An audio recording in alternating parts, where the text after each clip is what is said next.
Assalamualaikum warahmatullahi wabarakatuh. Nama saya Suci Safitri dari kelas 10 TKP 1 ingin membacakan teks Hikayat Si Miskin. Di zaman dahulu kala di negeri Anta Beranta yang dipimpin oleh seorang raja yang bernama Maharaja Indradewa, hiduplah sepasang suami istri yang sangat miskin. Si miskin sebenarnya adalah seorang raja yang dikutuk oleh Batara Indra hingga seperti itu. Pada suatu hari, raja-raja, menteri, hulu balang, dan rakyat sedang menghadap baginda raja.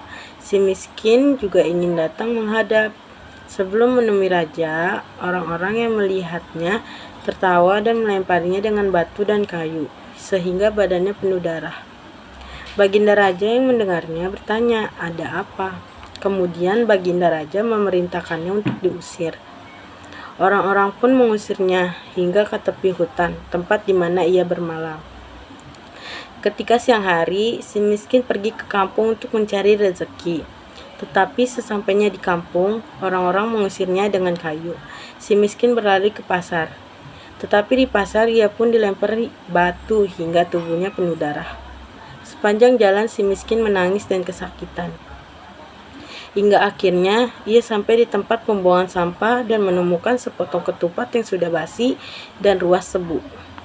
Dimakanlah ketupat tersebut oleh sepasang suami istri tersebut, dan sebagai penghilang dahaga diminumlah ruas tebu tersebut.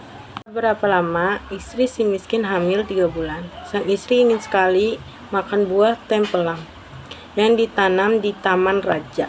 Segera si miskin menolaknya dan istrinya menangis karena menginginkan buah tersebut. Si miskin berjanji akan membawakan buah tersebut dan istrinya pun berhenti menangis. Si miskin pergi ke pasar dan menemui pedagang buah, meminta buah tempelam yang busuk untuk istrinya yang sedang hamil. Orang-orang yang biasanya mengusir dan memukulinya merasa kasihan. Mereka tidak hanya memberikan buah tempelam, tetapi juga nasi, bahan pakaian, dan buah-buahan. Ketika sesampainya di rumah, ia menceritakan apa yang ia peroleh dari pasar. Istrinya menangis menolak semua pemberian itu. Istrinya hanya menginginkan buah tempelam yang ditanam di taman raja. Karena tidak tahan dengan istrinya, si miskin nekat menghadap Maharaja Indradewa yang saat itu sedang mengadakan pertemuan. Si miskin meminta buah tempelam yang sudah terjatuh untuk istrinya. Raja memberikannya setangkai. Ketika ia sampai di rumah, istrinya sangat senang. 3 bulan kemudian, sang istri menginginkan buah nangka yang ditanam di taman raja.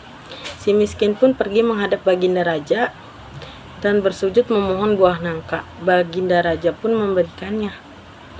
Hingga akhirnya sang istri melahirkan seorang anak laki-laki yang sangat tampan.